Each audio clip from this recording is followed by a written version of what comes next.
नमस्ते दोस्तों, चलिए आज एक सफर पर चलते हैं 5000 साल पुरानी हड़प्पा सभ्यता की तरफ। यह सभ्यता अपने समय की सबसे उन्नत और रहस्यमयी सभ्यताओं में से एक थी। क्या पता है हड़प्पा सभ्यता कैसे मिली? यह एक अद्भुत खोज थी जिसने इतिहास को बदल दिया। 1920s में जब सिंधु नदी के पास खुदाई शुरू हुई तो ऐसी चीजें मिली कि दुनिया हैरान रह गई। खुदाई में मिले अवशेषों ने हमें इस सभ्यता की उन्नति और समृद्धि के बारे में बताया। ये थे हड़प्पा और मोहनजोदड़ो शहर। ये शहर अपने समय के सबसे उन्नत और व्यवस्थित शहरों में से थे। लेकिन क्या राज छुपे हैं इन शहरों में? इनकी संरचना और जीवन शैली के बारे में जानना बहुत ही रोमांचक है। यही सवाल तो हमें यहां लाया है।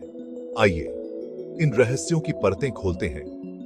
हड़प्पा सभ्यता तो बहुत ही एडवांस्ड और ऑर्गेनाइज्ड थी। यहां के लोग अपने समय से बहुत आगे थे। लोग खेती में माहिर थे और उन्होंने सिंचाई के उन्नत तरीकों का उपयोग किया।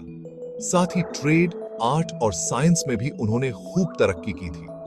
उनके व्यापारिक संबंध दूर दूर तक फैले हुए थे। अब बात करते हैं मोहनजोदड़ो की। यह शहर अपने समय का एक अद्वितीय उदाहरण है। मोहनजोदड़ो का नाम सुनते ही दिमाग में एक शानदार प्लान्ड शहर की तस्वीर बनती है। इसकी संरचना और योजना अद्वितीय थी। सबसे बड़ी खासियत थी इसकी प्लानिंग।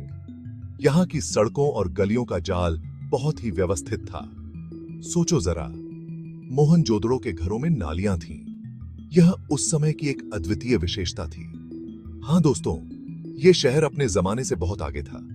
यहां की संरचना और सुविधाएं अद्वितीय थीं। घरों में बाथरूम और पानी निकालने का गजब सिस्टम था। यह दिखाता है कि वे स्वच्छता और स्वास्थ्य के प्रति कितने जागरूक थे। एक और राज है महान स्नानागार। यह स्नानागार उनकी उन्नत जल प्रबंधन प्रणाली का एक उत्कृष्ट उदाहरण है। 12 मीटर लंबा, 7 मीटर चौड़ा, यह स्नानागार उनके धार्मिक और सामाजिक जीवन का केंद्र था। पानी जमा करने और धार्मिक कामों के लिए यह स्नानागार उनके धार्मिक अनुष्ठानों और सामाजिक समारोहों का महत्वपूर्ण हिस्सा था। लेकिन यह महान शहर अचानक कैसे गायब हो गए?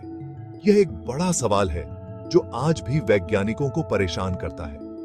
वैज्ञानिकों के लिए अब भी एक पहेली। इस सभ्यता के पतन के कारणों को लेकर कई सिद्धांत हैं। कुछ सोचते हैं कि जलवायु बदलने और कुदरती मुसीबतों ने इन्हें तबाह कर दिया। यह सभ्यता प्राकृतिक आपदाओं और जलवायु परिवर्तन का शिकार हो सकती है। दोस्तों,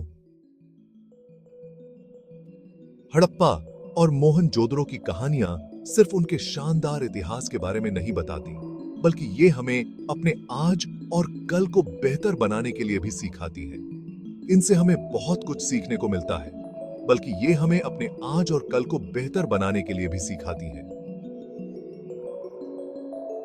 से हमें बहुत कुछ सीखने को मिलता है। हमें इनसे प्रेरणा लेकर अपने समाज को और बेहतर बनाने की कोशिश करनी चाहिए। तो अगली बार जब किसी पुरानी सभ्यता के बारे में सोचो तो हड़प्पा और मोहनजोदड़ो की याद रखना। इनकी कहानियां हमें हमेशा प्रेरित करती रहेंगी। तो शहागता हड़प्पा और मोहनजोदड़ो की याद रखना। इनकी कहानियां हमें हमेशा प्रेरित करती रहेंगी। इनसे हमें अपने भविष्य को संवारने की प्रेरणा मिलती है। बस इतना ही आज के लिए। उम्मीद है आपको यह सफर पसंद आया होगा। वीडियो अच्छा लगा हो तो लाइक जरूर करें और चैनल सब्सक्राइब करना न भूलें।